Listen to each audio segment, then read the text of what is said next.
আসসালামু আলাইকুম, আদাব। প্রিয় বন্ধুগণ, ইদানিং আমরা দেখতে পাচ্ছি বিভিন্ন রাজনৈতিক দল, বিভিন্ন সংগঠন, বিভিন্ন প্রতিষ্ঠান তাদের দাবি দেওয়া আদায়ের জন্য শাহবাগে লোকজন নিয়ে গিয়ে হাজির হচ্ছে, আন্দোলন করছে এবং রাস্তাঘাট বন্ধ করে দিচ্ছে, বিভিন্ন বিশৃঙ্খলা তৈরি করছে এবং যার যত দাবি আছে এখন দাবি আদায়ের একটা হিড়িক পড়ে গেছে।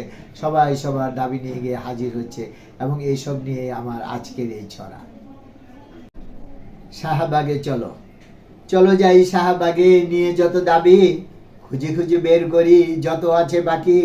পাঁচতলা বাড়ি চাই, গাড়ি চাই এক, এলাকায় থাকা চাই সুন্দর লেক, লেকে আরো থাকা চাই বড় বড় মাছ, ছিপ দিয়ে মাছ ধরা হবে শুধু কাজ।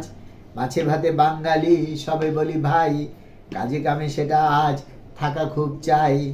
চলো যাই শাহবাগে, নিয়ে যত দাবি খুঁজে খুঁজে বের করি যত আছে বাকি। ধন্যবাদ।